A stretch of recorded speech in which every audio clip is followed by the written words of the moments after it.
안녕하십니까. 강남향린 성서학당 바울교회 출발 10번째 강좌 바울의 회심 이야기에 대해서 오늘 살펴보도록 하겠습니다. 사도행전에 바울의 회심에 대한 기록이 3번 나오게 됩니다. 사도행전 9장, 22장, 26장 이렇게 3번 나오죠. 근데 자세히 보면은 그 3번의 기록들이 상당히 다릅니다. 차이점들이 있습니다. 하지만 바울은 이 기록을 굉장히 소중하게 생각을 합니다. 왜 그러냐면 바울이 예수와 대면하는 유일한 장면이 바로 이 회심의 이야기거든요. 그래서 바울이 자신의 사도권을 방어할 때 사도권을 주장하는 근거가 되는 매우 중요한 귀절들입니다. 바울은 예수의 적대자로 등장했습니다. 그가 예루살렘에 거주하는 크리스찬을 박멸하기 위해서 다메섹까지 그 숨어있는 크리스찬을 잡기 위해서 가고 있는 도중입니다. 물론 대제사장의 명령서를 가지고 그리고 그 다마스커스로 가서 거기 있는 크리스찬을 잡아오기 위해서 가는 도중에 예수를 만나게 됩니다. 근데 여기 이루어진 바울의 회심은 과거의 잘못에 대한 회심이 아닙니다. 아이고 뭐 정말 애통하고 절통하면서 회개하는 그런 회심이 아니에요. 바울은 자기 자신의 자서전적인 고백에게서 뭐라고 그러냐 하면은 나는 열성으로 교회를 박해한 사람이다. 이건 자기가 뭐 잘못해서 교회를 박해했다라고 생각하지 않아요. 그래서 바울의 회심은 단순히 지난 날을 후회하는 것은 아닙니다. 그래서 바울의 회심이 도대체 뭐냐? 단순한 종교적 개종 사건, 즉 신의 존재나 경외심, 종교심을 갖게 된 그런 사건인가? 그런 것도 아니다 하는 것이죠. 그렇다고 바울이 회심을 통해서 새로운 가치체계나 사상적 선택을 한 것도 아니라고 생각이 됩니다. 그러면 바울은 무엇을 회심했는가? 그 회심이라는 것이 도대체 자기 심리 현상인가? 아니면 머릿속에서 이해하는 그 이해를 바꿨다는 건가? 의지의 결단인가? 사람의 방향 전환인가? 새로운 사상의 수용인가? 이런 것들을 우리가 살펴보아야 합니다. 3번의 다메섹 경험의 진술은 하나님의 아들의 나타나심과 현현 사건에 대해서 보도합니다. 이 현현은 베드로와 야고보와 제자들, 심지어 500여 성도들에게 동시에 나타나셨고 마지막으로 바울 자신에게 나타나셨다. 그렇게 이야기합니다. 이 부활한 예수 그리스도가 그렇게 나타나셨다는 것이죠. 그래서 바울은 이를 근거로 자신의 사도권을 주장합니다. 여기 나타나는 히라보 동사 오라오라는 말은 본다라는 뜻입니다. 근데 이 히브리 동사 본다 그런 뜻인데요. 그것을 과 이제 같은 뜻인데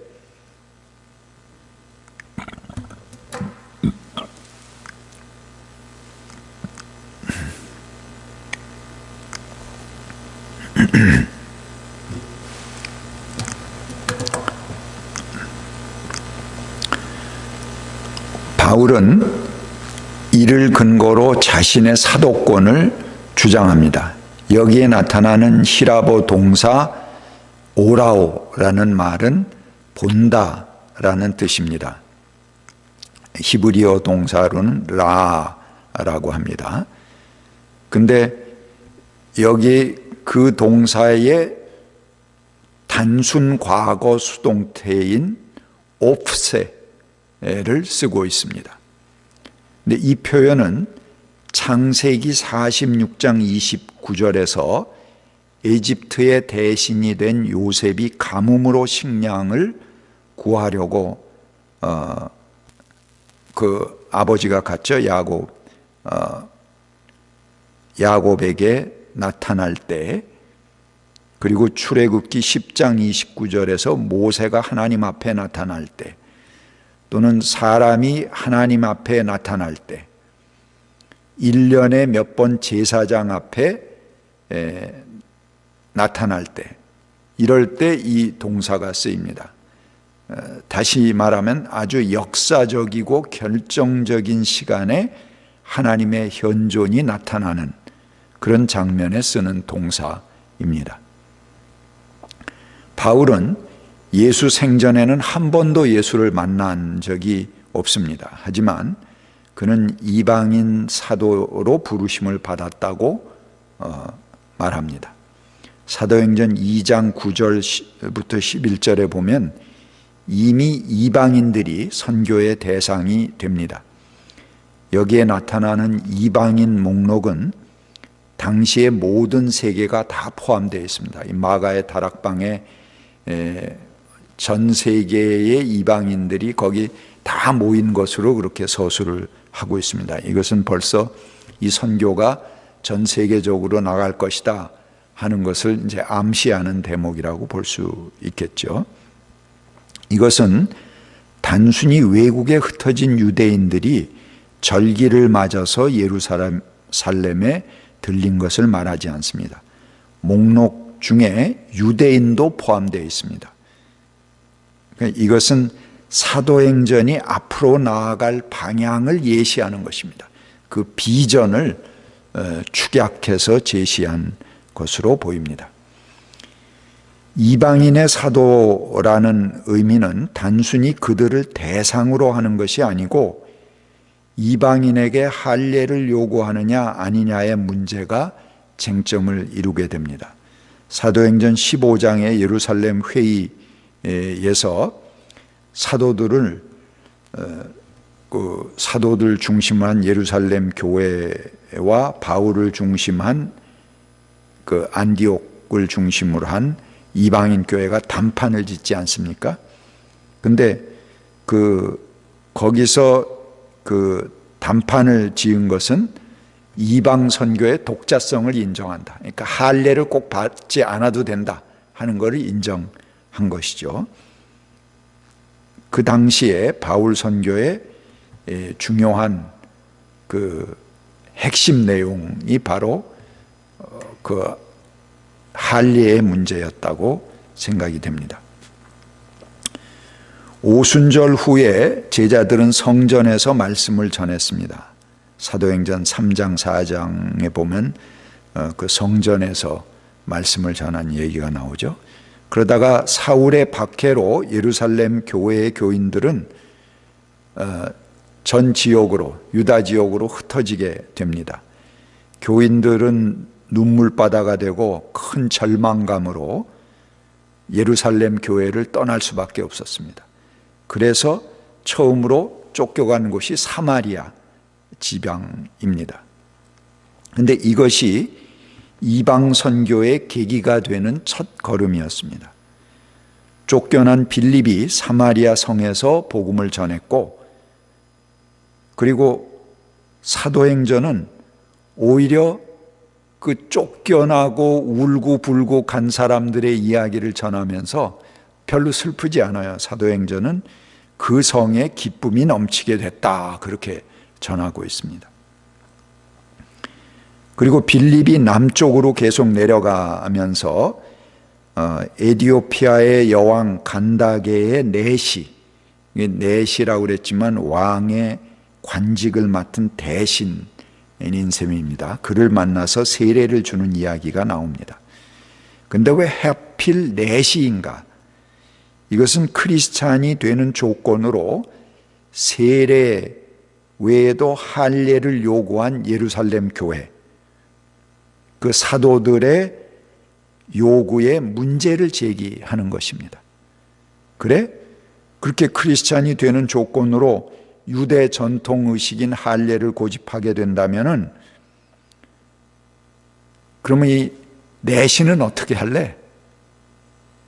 하는 이야기를 하고 있는 것입니다.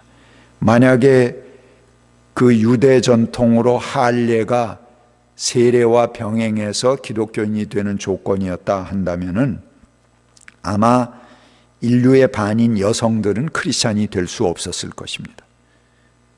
기회를 원천적으로 빼앗기게 되는 거죠. 그래서 당시에 이 할례를 받느냐 안 받느냐 하는 것은 당시에 아주 핫한 이슈였고 그것이 인정돼야지 바울을 중심한 선교가 인정받을 수 있는 가장 뜨거운 핵심 내용이었습니다. 결국 거기서 바울이 독자성을 인정받게 됨으로써 이제 여성들에게도 크리스찬이 될 수 있는 길이 열리게 된 것이죠. 바로 그 문제를 제기하기 위한 것이 그 내시가 세례를 받는 문제입니다. 그래서 그 내시, 빌립이 내시를 불러서 세례를 주는 문제는 나아가서 이방인과 여성의 세례로 확대되는 논리 전개를 하기 위한 디딤돌로 쓰였다, 그렇게 볼 수 있겠습니다. 바울은 앞으로는 아무도 나를 괴롭히지 마십시오. 내 몸에는 예수의 낙인이 찍혀 있습니다. 갈라디아 6장 17절에 그렇게 말합니다. 여기에 낙인 또는 흔적으로 번역된 히라버는 스티그마입니다. 이렇게 육체적으로 보이는 모양으로 예수를 따르는 흔적, 그게 이제 스티그마죠. 꽉 도장을 찍는 거예요. 그래서 그 스티그마의 일환으로 유대인들이 할례를 요구했던 것이죠. 그런데 여기에 대해서 바울은 이렇게 말합니다. 거칠에만 일삼는 사람들이 할례를 강요하고 있는 것은 오직 그리스도의 십자가 때문에 받는 박해를 면하려고 하는 것이다. 갈라디아 6장 12절에 그렇게 갈파하고 있습니다. 예수를 따르는 흔적은 단순한 육체적 표식에 머물 것이 아니라는 것입니다. 우리가 평생 삶을 통해서 예수의 삶을 쫓아가는 것이 진정한 스티그마고 진정한 예수의 흔적을 갖는 것이지, 여기 도장 하나 받았다, 몸에 일부분 잘라내고 거기 할례 받았다, 그게 예수의 표식이 되지 않는다는 말입니다. 사도행전 9장은 다메섹 사건이 나오죠. 그리고 10장에는 베드로의 고넬료 환상이 나옵니다. 그리고 11장에는 베드로의 보고가 나옵니다. 그래서 안디옥 교회의 최초의 그리스도인들이 있다라는 그런 말을 전하게 됩니다. 이후에 베드로가 주인공이던 사도행전은 바울을 주인공으로 그 주인공을 바꾸게 됩니다.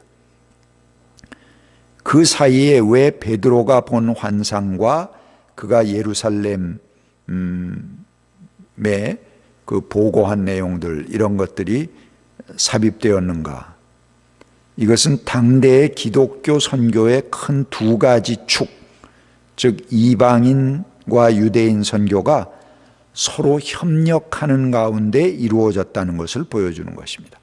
자연스럽게 베드로 이야기에서 바울 이야기로 넘어가면서 베드로가 이방인들을 향한 선교를 해야 된다는 환상을 보고 그 이방인 선교를 강조함으로써 바울로 넘어가는 것입니다. 그러니까 베드로와 바울의 선교, 이 유대인과 이방인 선교가 굉장히 협력하면서 조화롭게 이루어졌다는 것을 강조하는 것입니다. 그래서 예루살렘 교회 승인 아래서 이 전체적인 바울 선교가 이루어졌다 하는 두 선교 세력 간의 통일성을 강조하려는 의도라고 볼 수 있겠습니다. 당시 쟁점은 이방인 개종 시 할례를 전제하느냐 아니냐의 문제였습니다. 아울러 율법과 안식일에 관해서도 바울은 유대인의 관습을 뛰어넘어서 일체의 차별을 전제하지 않는 것이 복음이라 이렇게 강조합니다. 이것이 바울이 전개했던 그리고 그가 용감히 싸웠던 싸움의 내용입니다. 바울은 십자가를 헬라인과 유대인의 차별 철폐로 이해했고 이를 남자와 여자, 자유인과 종의 차별 철폐로 이해했습니다. 바울은 크리스천을 박멸하려고 했던 자신의 편협성을 깹니다. 이것은 미래에 대한 회심이고 새로운 실천 앞에 자신을 내놓는 것입니다. 기득권층, 지식인, 유대인이었던 바울의 자기 포기가 일어난 사건이 바로 다마스커스의 회심 사건입니다. 우리 주변에서 자기 포기는 다양한 실천으로 나타납니다. 경제, 정치, 문화, 예술 모든 면에서 나 중심의 삶을 변화시키는 전향들이 일어납니다. 예를 들면 좀 지난 얘기긴 합니다만 관료 사회의 비리를 고백한 한준수 군수의 고백, 또 기무사의 민간인 사찰 목록을 들고 나와서 양심 선언을 했던 윤석양 일병의 고백, 이런 것은 자기 회심이 일어난 대표적인 사건입니다. 땅콩 회항 칼기 그 사건이 일어났을 때 그 간부 중에 한 사람이 내부 폭로를 한, 내부 비리를 고발한 사건, 이런 것들도 하나의 자기 포기가, 자기 회심이 일어난 사건 중에 하나겠죠. 함께 사는 사회를 위한 개인적인 변화들, 그것을 회심이라고 부르든지 전향이라고 부르든지, 이러한 개인적인 변화들은 사회적 변화를 가져오고 우리를 새하늘 새 땅으로 인도하게 됩니다. 다메섹에서의 전향 경험은 신학적으로 의미가 큽니다.